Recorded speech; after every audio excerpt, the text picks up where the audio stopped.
I'm also incredibly thrilled that we have this conversation that's about to happen. It's about the city that I love, Los Angeles. So I love just that it's set there and that it's just celebrating us. I want to do the honor of introducing your moderator for this incredible panel, Elle Shaw. She hails from Topeka, Kansas.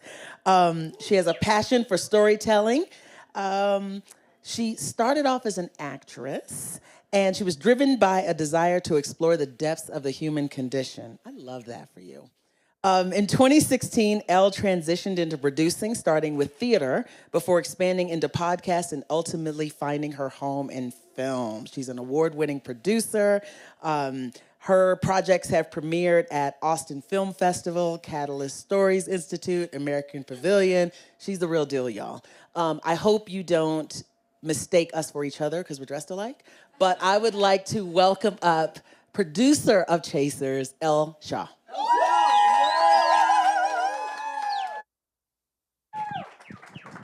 I would welcome that mix-up, by the way. Thank you guys so much for having me. I want to start off by introducing someone really special and the helm of this project. We have Erin Brown Thomas, who is she is our creator, the co-writer of the pilot, our director and executive producer. Come on up, Erin Brown Thomas. Next, I would like to introduce Beth Napoli. She is our director of photography and also a producer on this project. Next, we have the infamous Ciarra Krohne. She is our lead actress. She's the co-writer of the pilot and an executive producer of Chasers. Come on up. All right, well, let's sit down. Let's get into this. So today we're going to be talking about Chasers and filming a single-shot pilot with our team, obviously. First and foremost, we are going to dive in a little bit into what worked, what we might approach a little bit differently, and then also the creative choices behind committing to a oneer. Erin, can you tell us a little bit more about this? Do you want me to like pitch the project a little bit first, maybe? Pitch it. I'm really excited to dive into that. All right, so Chasers, I mean, the long and short of it is Chasers about young urban creatives chasing their own exploitation. It's a 30-minute single-shot take that like snakes its way through an LA house party, and it juxtaposes red flags in dating with the everyday hustle of being a creative in an industry that everyone is trying to break into. All right, well, let's get into this. The people want to know, is it a true oneer? What does a true oneer even mean? No, we know what it means. It means, did you film it completely without editing anything together? And the answer is no. There were many reasons why that wasn't a smart choice for us. And we'll get into that as we talk today. All right. I'm going to start off here with a little bit of film history. After making Rope, Hitchcock determined that the single-shot convention was too limiting to himself as a filmmaker. I'm going to ask Beth, and I'm going to ask Erin. Do you agree? Beth first. Well, I think Hitchcock, if he had the tools we have today, he might have done things different. He might have had a different opinion.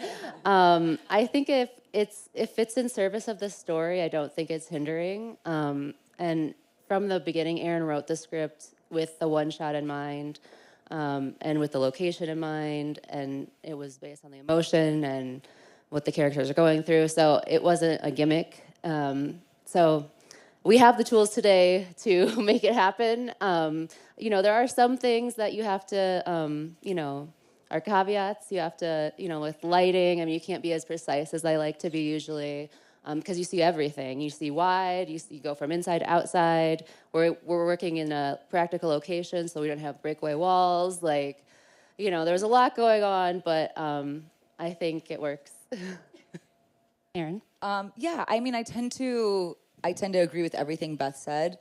To expand upon it, it really is like a choice with each project you make. Like, what is the best way to put this together? And any choice you make is limiting in some way, right? Because you're limited, you're not going to do it another way. You got to stay in that box. Yeah. The ways in which a one-shot can be limiting, I think some of it is just like blocking. Like, you you have to either find a way for your actors to all be facing, like almost like sitcom, like we're all facing out like we are now. You have to write scenes with that in mind. Like, okay, why would they all be facing one direction? There's a scene, we call it like the meet the gang moment. It's funny to call scenes when it's a oneer, but like there's these beats, right? And there's a beat that I always called meet the gang, and it's when Sophia, played by Ciarra, is meeting her crush's like friend group. And I knew like, we didn't feel like circling around was appropriate emotion, but we wanted to get everyone's face. And we're like, but who like all hangs out like this, you know?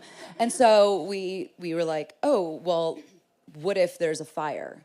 When you're sitting around a fire, there's always smoke going in one direction and people tend to like gravitate to one side. So you have to find creative solutions for people to either all be facing in one direction or to know why is the camera, like what's the motivation for the camera to move to catch them, or does this conversation work in profile?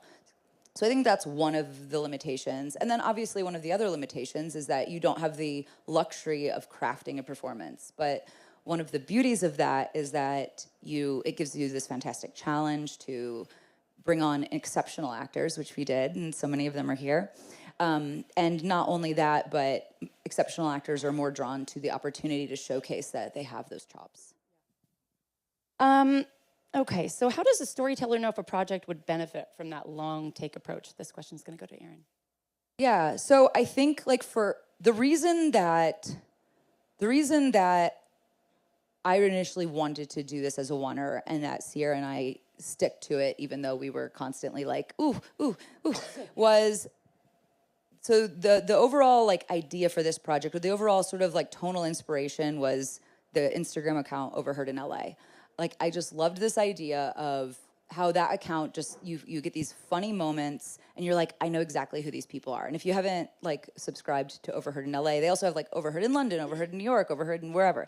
But I loved the idea of kind of snaking our way through a house party, sometimes landing with a conversation for a while, other times just getting a glimpse of something. But those things felt like, they would all feel like, oh, this is just for a laugh or for a joke or for whatever. But by the end, you'd realize, oh, this is all contributing to theme. My thought was, if we just do each as a little scene, it will feel very meandering. It will feel very indulgent. It will feel like this person, this LA person that wants me to care about LA. But I was like, if we keep moving, then the audience is on the hook for when the shot ends.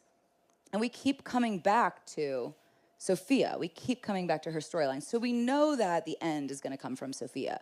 But we're getting these little snippets that are telling us, okay, all these other characters, like what they're going through does contribute to the overall themes here. And so we're all kind of waiting for the end. So it adds to the comedy of it all, this sense of suspense that keeps us just like wondering what's going to happen. And that's what and it also injects energy. It injected energy for sure. So those were kind of the reasons that we like held on to this idea from the start. Love that. I love that. Next, I'm going to go to Miss Ciarra over here. So in what ways does a long take help with acting? And in what ways was that challenging? Yeah, I think the challenging part of it is definitely the technical aspects of it. It's very, very technical when you've got, one shot to get everything right with the lighting, the camera movements, and you really kind of have to build a strong relationship with your camera operator. Hayden and me were like this during it because we really had to lean on each other to get the movement and get the flow of the camera. But in the ways that it was easier, I really felt like I was back doing theater of, you really get a gradual, natural build of emotion through a scene because you're not stopping and starting again.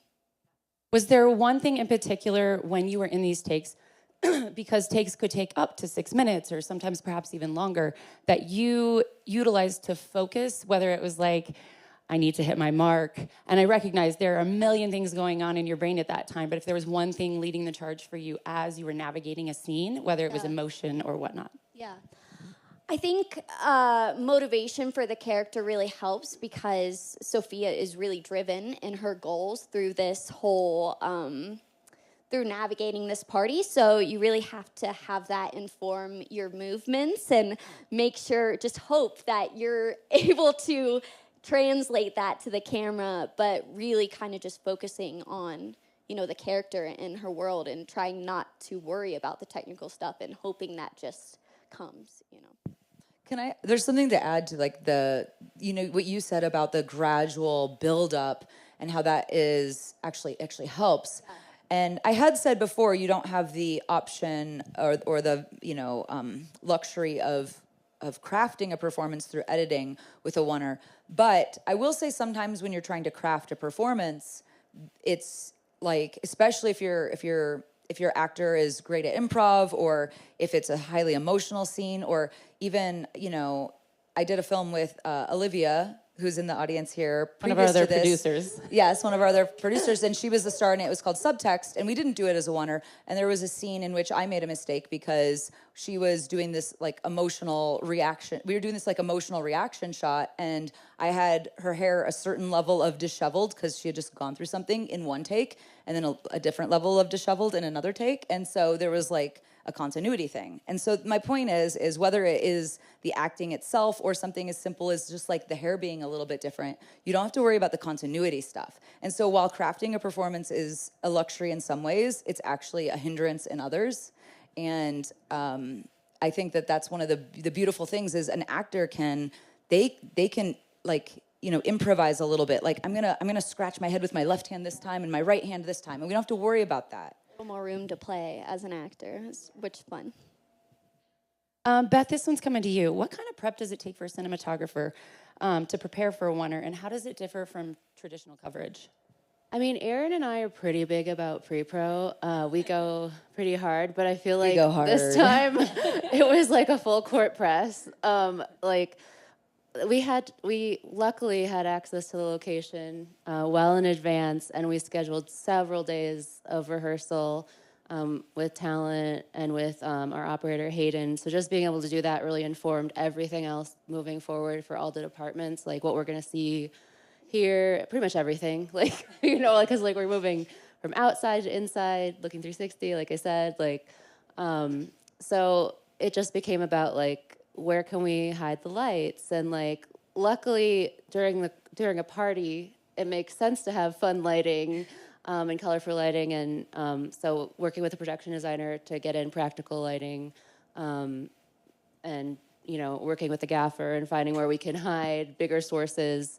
I love playing that Tetris and I like love doing the overheads. And yeah, you know, rehearsing in the space and, you know, hiring a really good team like Hayden and our first AC and our gaffer and our key grip, like, you know, you really have to hire people you trust. And so once everybody's on the same page during rehearsal, you know, on set, and pretty much like we shoot it until we like the one we got. Yeah. And then, but if we didn't like one, we'd stop, you know, and start again because it's just a waste of time. But yeah, I mean, it's pretty similar. It's just like, I think just way more pre-pro and planning and feeling out the space and, you know. Yeah, I mean, in the past when Beth and I have worked, and we've worked together on like over a dozen projects at this point, over a dozen like film projects, but we've done a lot of, and when I say we, it's a lot of her and me like, yeah, that looks good. But we'll have overheads, right? An overhead where you kind of know like the camera's sitting here, it's situated here, it's like a wide or it's like a wide lens or a tight lens, it's looking in this direction. And you kind of plot out everything so you know like, okay, at this point we're doing a lighting change. We're gonna get all these first and then these. And then we usually have also like a Google document, like a Sheets document where we list all the shots and have certain details about them. The overheads were not something we used on this, but what we did do was we actually pre-shot the whole film on iPhone. So I had overheads just to show like gaffer and key grip, like this is the path we're gonna take. Them. This is the path we're gonna take. This is what we're gonna see. Like this is where you can hide something.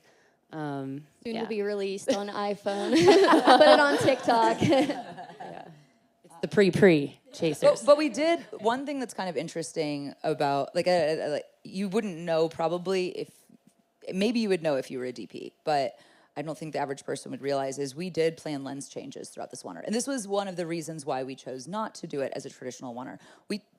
You have the option of doing that. And for me, it was just like, well, the only reason for me to do it as a true winner is to brag about it, and that's just not a good reason to do something. But we knew that certain scenes would feel different on a 50 versus a 35. And so we also planned the cut points, the VFX points, with Avi K, our awesome VFX supervisor, who I wish could be here right now. Shout out Avi. But we planned a lot of these in mind, thinking like we're trying to hide not only that this is a cut point, but we're also trying to hide that we are switching lenses because we're going to go into a more intimate scene and we want to be a little bit tighter. So we chose a lot of those wipes, or wipe is really not the right word, but like these like complicated VFX like moves with it in mind, like how different is it going to look when we switch lenses when we're looking at this environment versus if we were looking at this environment. A lot of prep. So it's a lot. I mean, like that we're just scratching the surface, but it is a lot of prep, and there's just specific types of prep that are not involved with a traditional coverage. Yeah. So next, I'm gonna kick off this question as the core producer here, but also Erin and Beth also produced. Things that you have to keep in mind when filming a single shot film, thinking about pre-production, production, and post. Pre-production really had a lot to do with the support of these two and Hayden, and making sure that they had what they needed budgetarily, which any producer knows is just the challenge of the challenge for the project. And then when we were in production, we had a hot set. At all times, we had a hot set. So Crafty would have to move, and the holding for the actors at the background like was constantly moving depending on where we were filming, and that challenge just was like a continual. And when you have 4 overnight shoots and you're tired and you're like, oh, we're going out here now. Okay, we're gonna like pick up all our stuff and move it. So that was just like a constant keep you on your toes kind of a thing. And then in post, I think honestly, because we were also involved once the editing process started, and we were like watching cuts so much, like adding speed ramps, different things to make sure we got everything. And at one point you're like, I don't, is that different? I don't know. Like you saw it so many times that you were trying to be supportive and give your input, but also at one time you're like, Erin, I don't know. I'm gonna slide it on over to Erin. I think some of the people that had like the toughest challenge with regard to production would have been like our AD team. Chris Eaton right here, front row, is our first. And yeah, shout out. Like Elle said, it's just and also we have Shannon here who had a scene in the bathroom. So like while the bathroom is a hot set we can't use, luckily we had 2 bathrooms, but you know, with like 70 people, you want more than one. But because everything is a hot set, it's not only the where do we hide everything, are we constantly moving everything, but it's also like we're constantly hiding people. We're constantly hiding, you know, Aaron Golden, who is doing our sound, like everyone was mic'd up because you can't always use the boom operator can't always get close, right? And so it's like, all right, well, this moment's gonna have to live on lav, but he would like jump in when he can, but then he'd have to like get out, like we wanted that good boom sound whenever we could. But then with Chris Eaton as well, you know, he is, you know, having to because there's like 9 environments that might come into play throughout the campus of this house in a single take that we're about to go into. Like, how does he stay on top of like every single person being ready and feeling like connected communication wise with all the different department heads? And so there's definitely a challenge there in keeping everything running, because you know, you don't want to lose a single second, especially when you're doing something really ambitious, but the very nature of it makes it harder to stay on top of like on the pulse of like everyone's preparedness to go into the next shot. Beth? Yeah, I would say this similar to you, like schedule wise, like being able to get everybody in the same place days ahead of time for rehearsals was like, I can't believe that happened. Like, and just budgeting for like extra gear. Cause, you know, on a project of this budget, normally we would plan to repurpose lights, and we really couldn't. We had to set it all and just leave it for most of the time, because like not just continuity, but like the time it would take to reset. So that was like an extra budgetary concern going into it. What? Yeah.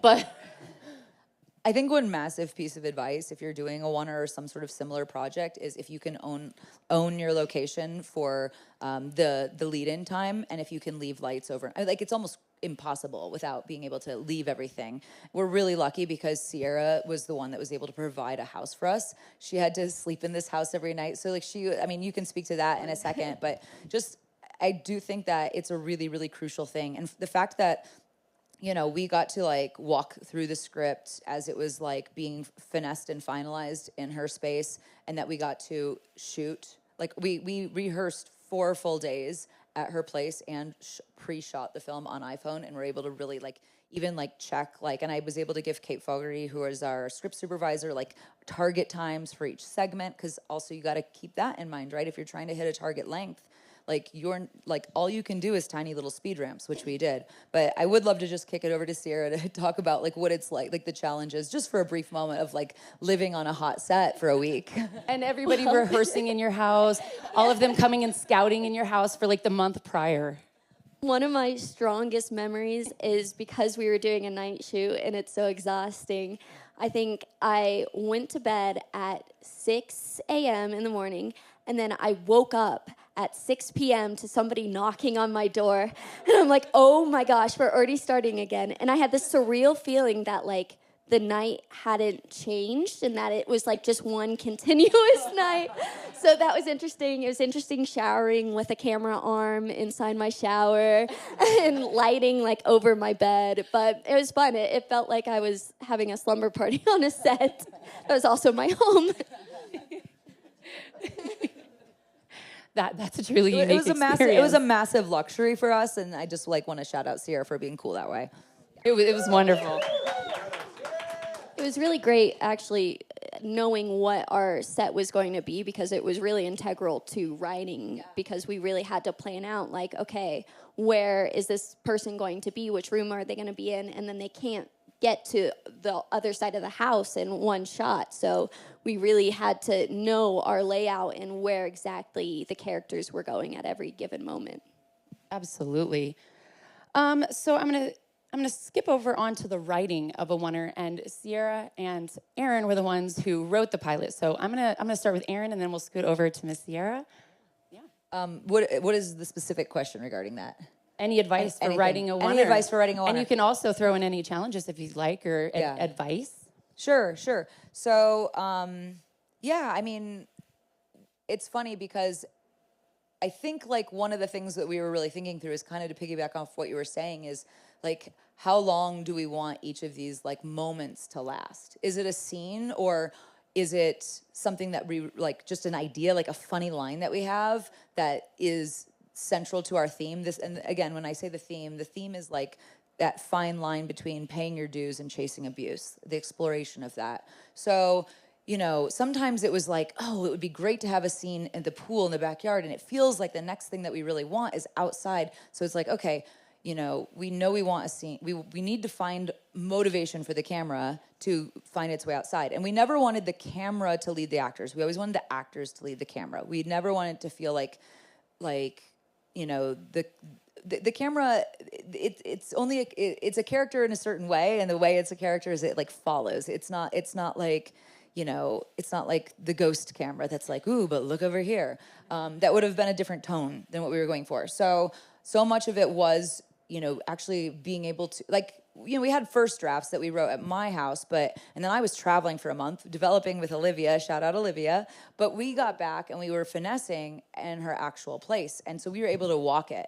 And so when you're actually walking the room and like saying it out loud, you can be like, okay, this is how long it actually takes for this to happen. So you're either like, no, I need a little bit more, or, ooh, you know what? I feel like the camera's gonna feel too slow. We're gonna lose the energy, so we need to shave that down. So that's one of the big things. Yeah, you have something. I feel like you're absolutely right in that the camera almost becomes a character, because I think our biggest challenges were our big meaty scenes where they were long spans of time with not a lot of movement. We're like, how are we going to get the camera to look natural when we don't have a lot of movement in these one shots? So the character, the camera almost becomes a character in a way of it takes on a personality, and you have to think about like what are we trying to portray in this moment, and how can the camera influence that and give it more motivation. So I feel like we played with a lot of themes of isolation. I think every character in this is very isolated in their own way and in their own world. And I think the camera helps kind of do that. We had these sort of vignettes in mind, so there's almost these like snapshots in our mind. And I remember when Ciarra first brought up the possibility of her house, I was like, but is there a pool? Because I was like very dead set from the moment I knew I wanted to make this, like, and Hayden and I had talked about it at length, who is another producer, who is the camera operator, and we were just very into the idea of pool. And when she said there was, I was like, yes, let's, like, that sounds great. But there's just these, you want to, with a oneer, think about like the visual variety. And of course, if you're writing one for someone else to direct, you have to be open to like their interpretation, but you can suggest those sorts of things. So there's a scene where our character Dex and Billy Joel and Sophia are all by the pool, and we were like, okay, what if they lay down and we're looking down at them at their heads? So we wrote to a degree with these sort of like moments in mind that would become these sort of still frames. And one of the big challenges we haven't quite got to yet, but I'll just kind of fast forward to it with a oneer, is that you really have to think a lot about the height of your actors and how that and this is more to the directing and casting side of it, but like, you know, if you're having a scene that's more intimate and emotional, you really need to find motivation for those two characters, or three, if it's a 3-character scene, to be like on a similar eye level. Sometimes that means casting actors that are similar height. Other times that means really getting creative. Like, are they laying down? Is one sitting and one, you know, sitting further behind them, and they're both facing forward? Like, how do you do this? So there was consideration like that, even as early in the script, where it was just like, because we got to imagine it. We have to imagine it. And all of that motivated, like, the certainly not necessarily the first draft, but the shaping of the final draft. Yeah. Well, Ciarra, you already touched on this a little bit. Where we're going to go next is talking about themes, and like with your position. And I'm going to start with Beth here. What was it you wanted to highlight through cinematography, through working with Hayden and the camera movement? Yeah, I mean, we wanted the camera to be a character and follow the characters through the emotions of this party. And it was, we used the Airy Trinity, which is an amazing tool. Whoop, whoop. And it let us go, you know, low mode, high mode. Like, we craned over the pool and people thought it was a real crane. But yeah, I mean, it really like gets the camera anywhere you want. And then like Erin talked about, she really wanted each zone of the house to be a different color. She wanted like a kaleidoscope of colors, so we mapped that out. But yeah, I mean, I think part of like how that contributed to theme is that we did create this ensemble, and while we do have one character whose major story arc we're following, we're really giving glimpses into each person's world, and so giving them a color, giving them their own distinct, like, you know, the bathroom with Shannon, it had this like yellow sort of tone that wasn't really anywhere else. And then, you know, we had the red bedroom. Yeah, the red hallway bedroom and the red hallway. Everything that was yeah. like giving little, like we did a lot of, you know, clues with our lighting. The pool itself. So, you know, we had Amber floating on the pool, and there's this like beautiful, like, it's just, when I think of different characters, I actually think of different lighting, and I think of their story. And so I think it weirdly just helped punctuate these stories and like draw a box around them. And like the colors kind of mingle and contaminate each other, so I love that too. Like, they're all intersected. Yeah, and they follow each other through the house as you're moving and telling the story. Ciarra, you talked about theme a little bit with the camera and the motivation behind it. Can you talk about it a little bit as you guys, from the acting standpoint, and then a little bit from the writing standpoint? Because I know your brain switches a little bit, obviously, as you're navigating both of those positions and those worlds. Yeah, I think from a writing standpoint, overall, we really wanted to capture what an LA networking party is like, and what it's like to go into this party, and maybe you're green, or maybe you're new to things, or maybe you don't know anybody, and it's this feeling of like pulsing energy and anxiety, but also sometimes you can feel so alone because, you know, there's so many people, but nobody is really looking at you, you know, or understanding you. And so I think with Sophia, I really kind of wanted to capture that experience of, you know, trying to connect so hard with so many different people and maybe not achieving those goals. so often, or sometimes she does and gets that glimpse of hope, like, oh, there's someone who understands. And I think everybody can relate to that in that aspect. Absolutely. Erin? Yeah. We had sort of like our North Star, which was this conversation that we'd keep coming back to with each character. We had crowdfunded under a different title for this project. It used to be called Little White Lies.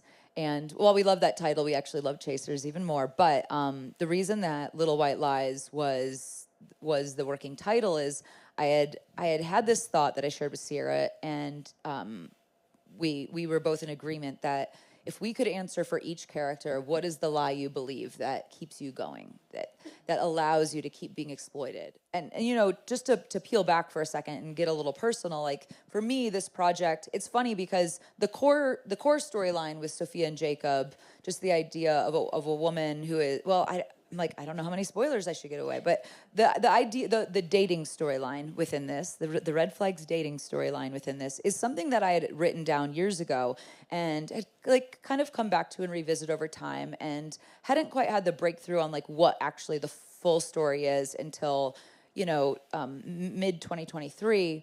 And I kind of had a download, and that happens sometimes with creative ideas. Like suddenly you're like, oh, I understand. And once I had this download that, oh my gosh, if it's not just that it's at a party, but it's about the party itself, if it's every single character, if it's a metaphor for what's going on within every single character in the entertainment industry, then it becomes deeper commentary. And so it was weird because while Sophia's storyline is not like, you know, completely autobiographical for me, that realization made it feel very I was like, this is my story. Like I connect with this storyline because it's how I feel about my career. It's how I feel about Los Angeles. I have this like, you know, love-hate relationship with Los Angeles where I love it so much, but it's asked so much of me. It's asked everything of me without giving me much in return. I mean, I have Sundance now, which feels great, but yes.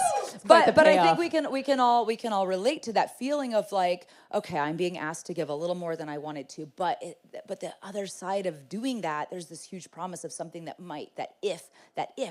hope, and putting that hope in that thing that you're like, is it going to, or is it not? But if I don't do it, you miss 100% of the shots that you don't take, and then you end up taking 1,000 shots, and you're like, but should I have taken all of it? So just the messiness of all of that, and how that relates between dating, and how that relates to pursuing a career, especially in a creative industry. So we were asking ourselves, to bring it back to this question, what is the little white lies, or what are the lie that you tell yourself to keep going forward? Because sometimes you should take that next step. Sometimes that hope, like you should be putting hope in going for it. But there are other times where it's truly like, ooh, I don't know if that's the healthy choice. And so we were constantly making sure that whether it was just something that we knew that wasn't overtly in the script, or something that was very clear that each character, we had that. Do you want to go into any of the specifics on that?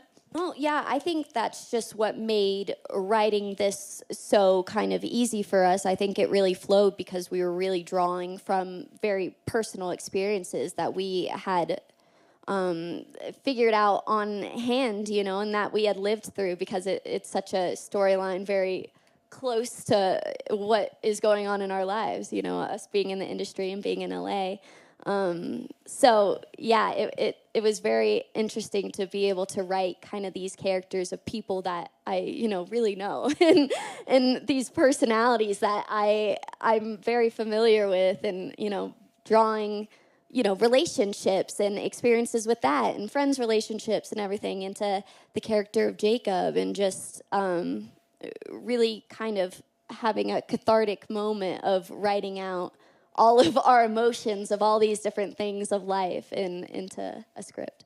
One of my favorite things that Ciarra brought to the writing process was as we were creating some of these characters, there's a character that has a monologue in a bathroom. Shannon right here plays Elsie, and I think this is one of the characters where like some of our theme is like buried deeply, and whereas some of them it's a little more overt. I really love this monologue, and Ciarra had kind of pitched to me, I don't want to say who, but there's a certain famous person who did a confessional Instagram reel at some point where she said, you know, like, just between you guys and me, like she started the reel that way. And Ciarra brought that up to me as just being like one of those like sort of LA things. And so we started talking about this monologue of someone in the bathroom that's choosing to be at a party, but like put together a social media reel while in a bathroom, which is a very like LA thing. Sponsored post, no less. And she was able, and she was able to bring this particular influence to it. And then for me, I was drawing a lot from, in that point, okay, I don't know how many of you have done like applications for like programs, diversity program, or like this particular, like you end up putting like 70, 80 hours of your life into an application for something that like may or may not happen. And I've felt like not only are those hard because sometimes you get asked to do them and then you get rejected without any kind of feedback, but additionally, I always feel like when I find out who gets in and I like bother them, I'm like, what was in your application? It's always like trauma porn. I'm just like, oh, you have to share like the worst thing that you have to like dig so deep. And so I was like, I just love this idea of this like influencer trying to sell a product, trying to like create vulnerability for the sake of like bringing like her career forward, but in a way that feels like maybe like not completely authentic, but then ends up revealing that it ends up being very revealing because she's feeling insecure about the fact that she's not like tragic enough. Like, and I have these thoughts, right? I'm like, is my life, have I gone through enough to deserve my career? That's on one hand. And then on the other hand, I'm like, man, I've been through it. Like to be able to hold both of those thoughts at the same time, like I've gone through so much, but like, is it enough? And I think that's something that creative people in general feel all the time. Anyone who's a writer or a storyteller of any kind, or even an actor, like exposing themselves. It's like, how much tragedy do you have to go through to earn your right to have a story? And it's like, I would just want to like kind of preach right now. Like, I don't want anyone to go through any tragedy. I think we use the hard things we go through to make us stronger, but like we shouldn't be seeking that out. We should be seeking out wonderful lives with like healthy relationships. Boundaries. Boundaries.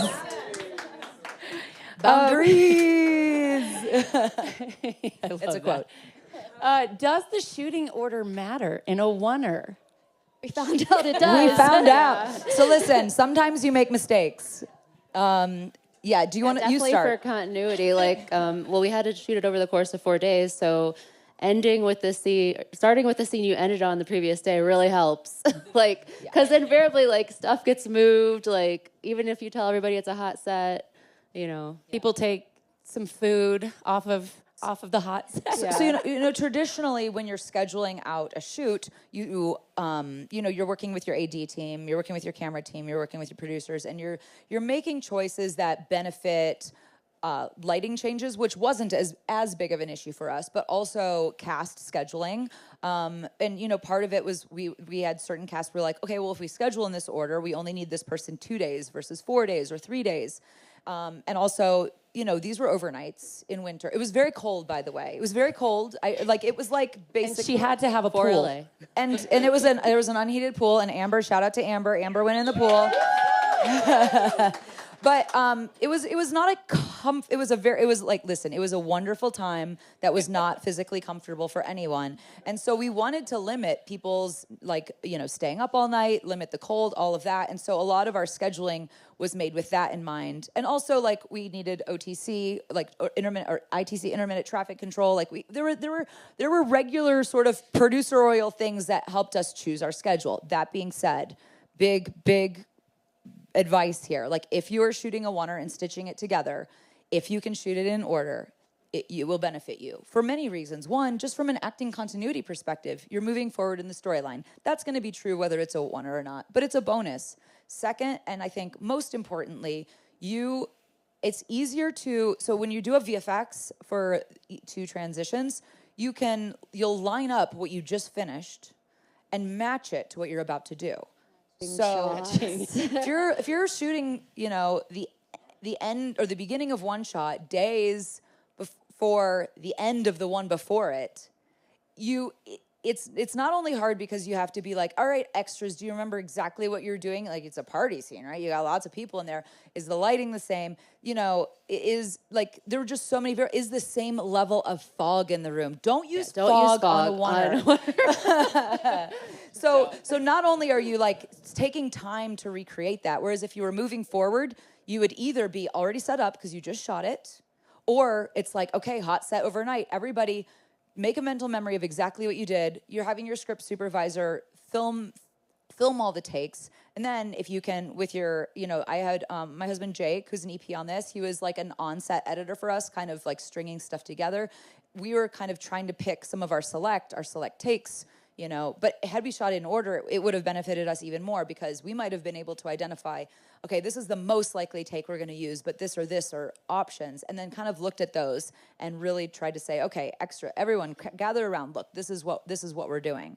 So shooting in order is just going to help everyone's mind stay on track for how to keep things looking good. And with that in mind, as Erin mentioned earlier, we were very cognizant of the length of this. And when we were doing the pre-po, we were, as they said, filming and looking and seeing like how long are each of these takes. And Erin and I also co-run a film festival in Los Angeles. And so we were like, we already know the challenges with, programming a 30-minute film and finding a slot for that. And then eventually, things started to move in the place of like, this feels like a pilot. This feels like it's the start of a television show, which is wonderful, but also still the challenge of like trying to get it out into the world, knowing that it's 30 minutes and it takes up that much time at a film festival. So that was just something that, like, especially when, Jake was doing the editing on set, we were very cognizant of how long these takes were and were they going to be sewn together to, like, even hit that 30-minute mark that we were trying to hit, hence it's 31 minutes. Yeah, we were timing all of the shots while we were shooting them, too. Exactly. Hence back to the technical aspects of an actor, you could have a really great take and then they're like, okay, but we need to shave it down to 8 minutes. So you're like, oh, okay.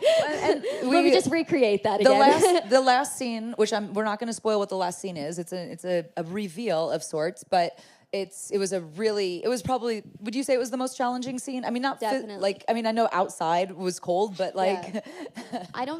From an acting standpoint, I think it wasn't too challenging, but from the technical standpoint of, we had a big camera in a very small room with very little navigation. So we did about 16 takes, I think, for that. Yeah. And it's crazy to me that she's saying she's just like a world-class actress. So, I mean, that's why she's saying that. But it was a quite challenging scene, I think. My perspective is that was a challenging scene for actors. But I'm also glad that we did it last, because I think that we did the last scene last, which I think did benefit the actual development of the relationship between Sophia and Jacob.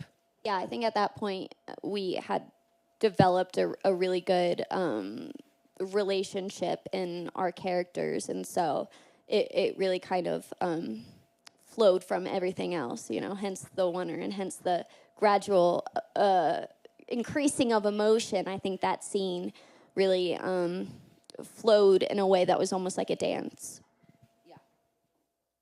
I think I'm going to start wrapping it up for everybody, but I would like to know how big of a part was improv? I mean, we did quite a lot of improv on this just because we did have so much freedom with the oneers and being able to not particularly adhere to continuity. So we had a lot of great, very magical moments, like Louis dropping the marshmallow on the floor and then eating it. That was a good memory. Yeah, I mean, I think to tie this into just one other piece of advice, or maybe what makes directing a oneer, the most challenging aspect of actually directing a oneer is the longer the take is, the more you have to hold in your head. You don't have the luxury of looking away from the screen, because if you look away from the screen to make a note, you might miss something that you didn't like. And it's not like traditional coverage where if there was something you didn't like in a take, you just use another take. So you really have to watch the whole time. You have to be super connected. You're probably not near your actors. Usually I would like to be. I like to be near the actors with a small monitor rather than in Video Village with a big one, but you typically, with a winding oneer, need to be. So you're sitting in Video Village, feeling disconnected from everyone, trying to keep everything in your head. And then you need to remember all of those things so that you can go and tell every single little note you have. You can't just be like, I choose this note for this take. You have to give them all. And I loved that we did improv because, and I wouldn't say it was heavily improvised. I would just say the lines that we loved are in there. It's just that there's there's a lot of improv with action, to be honest. It was just keep it loose, keep it loose, keep it loose. We're doing these over and over again. And for me, going into that, how do I give direction?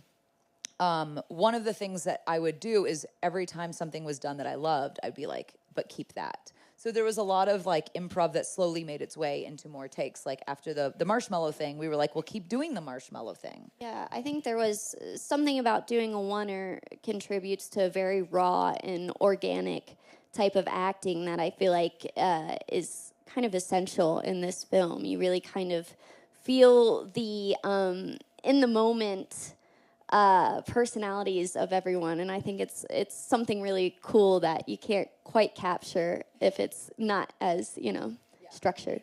And through all of it, we had an amazing cast that like completely gelled from the get-go. Let's have everyone that worked on the movie wave right now, just so because we have a bunch of people in here. We had an 11-person ensemble cast, so it was rather large. So come talk to all these people. They're mostly in the front when this is over. We hope that you guys will all get out and see Chasers. Our premiere is Tuesday at 4:15 at the Ray Theater. We are very excited. And we're also online. We have other screenings throughout the festival as well, but we really want to thank the Macro Lodge for having us. Yeah. We are so honored. Thank you. And thank you so, so much.